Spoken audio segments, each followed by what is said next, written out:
Why is it that when your child is really overtired, they struggle to fall asleep and remain asleep?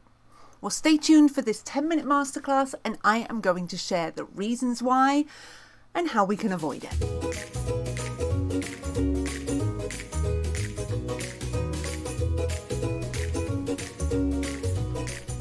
You've been busy during your day, your child has got themselves really overtired, they maybe missed a nap, it's time for bed, they're really overtired, and they just won't fall asleep. They are fighting it.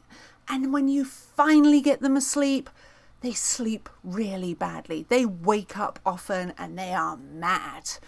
Wow, why are they doing this? You would think that the more tired we are, the easier time we should have falling asleep because we're so tired, and we should sleep really, really well because we're so tired. You'd think that was the case, but oh no, not with children. That is certainly not the case. In fact, it's the exact opposite.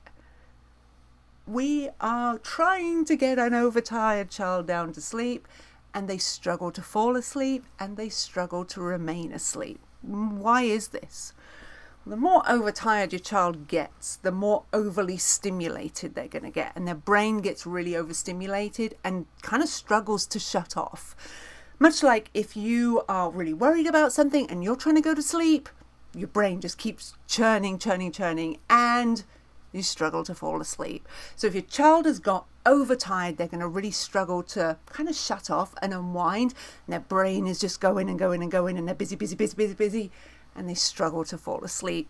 Same thing happens then whilst they're sleeping, and they're going to wake up often, and they're going to really have a really challenging either nap or nighttime.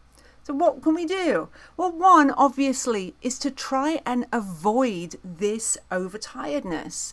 So making sure that your child is going to sleep at a reasonable time at nighttime, that if possible, they are naturally waking in the morning and they are getting enough nap sleep during the day, just to make sure that they are not getting that crazy overtiredness. Now, there are going to be times, because you've been really busy during the day, or they didn't nap great, that they are just going to get overtired. It's just going to happen. It is not something that we can avoid at all times by just working on making sure they're going down for bed at the right time and going down for their nap at the right time. So what can we do to help your child relax enough to be able to sleep with ease? 1, make sure you have a great nap time routine. 10-15 minutes long, super consistent whenever you're at home.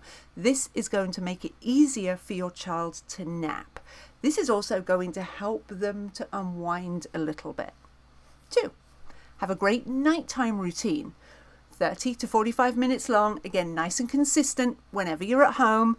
Same thing, in the same place, in the same order, every single night. And then aiming for your timing as well to be really consistent with that. This should help your child to relax. So this routine needs to be relaxing so they can be able to fall asleep with ease. Now, some children struggle a little bit more when they're overtiredness and find that short routine super relaxing enough to sleep, especially with the nap routine because it is so short.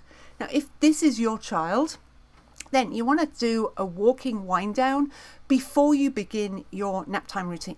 Walking wind down is where you're going to scoop your child up from whatever it is that they're doing about 10-15 minutes before you are planning on starting your nap routine, and then just walk around with them. It's a slow, rhythmic walk where you're looking out of the windows, you're looking at pictures on the wall, you can go for a little walk outside. But what's happening here is your child is physically still. You're the one who's moving around. And because we're keeping things moving at a steady pace, we're helping your child's brain to relax. Go from your walk-in wind down to starting your routine, nap or nighttime routine. Go to start that straight after that walk-in wind down. And what we've done is we've had an extra 10-15 minutes of relaxing your child's brain before we're getting started with our nap time routine or our nighttime routine. Before we're even getting started with that, they're even more relaxed. Often find that children who are more intense and spirited do very, very well with this wind down, and a lot of them will need this when they have got themselves tired and overtired.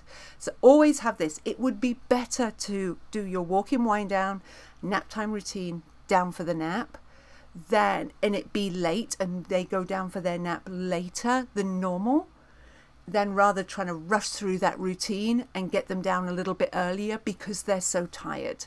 They're going to have that easier time sleeping the more relaxed and unwound they are. If you're trying to get them down, it's going to be really hard to get them down when they're overtired and they're going to sleep really fitfully. So spending the time relaxing and unwinding when possible, and then going through your routine, sleep should be a little bit easier. Now, there are going to be times you've completely missed it. And no matter how much walking and winding down you're doing, it is just not happening. You're going through your routine, nighttime or nap time, and then suddenly it's as if somebody snuck your child 3 cans of Red Bull and 4 espresso shots. Suddenly they have the biggest amount of energy ever and they are bouncing off the walls, and you just kind of think, what the heck happened here? We were beginning to unwind and now you've got all manic. This happens when your child has got really overtired. And honestly, the best thing that I have found to do when your child does this is to just stop. Abandon your attempt at sleep. Have some awake time. So you're going to leave the bedroom. You're going to have some fairly calm, relaxing playtime. Definitely do that walking wind down and then try again. Because if you're trying to get your child down to sleep and they have that much energy, they're going to really struggle to fall asleep. And it's going to take you a really long time for them to actually fall asleep. It's probably going to be quicker if you abandon the attempt, leave the room, have 20 minutes of playtime, do your 10-minute wind down, and then do your routine again. They're probably going to fall asleep sooner if you do this than if you just carried on and you were trying to get them down to sleep. And I guarantee your frustration level is going to be way down. There is nothing more frustrating than spending so long trying to get your child down to sleep. It's going to help just giving everybody a bit of a break and then trying again. Making sure that your playtime is fairly calm and relaxed, as calm and relaxed as your child will accept. Wind down, go through your routine. They're going to have a much easier time sleeping. It's better to have a later bedtime where your child is more relaxed than an earlier bedtime when they are not so relaxed. Their quality of sleep is going to be so much better the more relaxed that we are. And that's the same for all of us. The more relaxed we are before sleep, both physically and mentally, the easier time it is that we have sleeping. So try and avoid at all costs, if you can, the overtiredness, working on winding down your child before the sleep.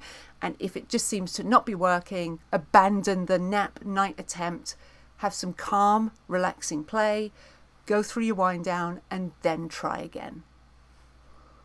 What do you find works for calming your child down before sleep? Let me know in the comments. I'll see you in the next masterclass.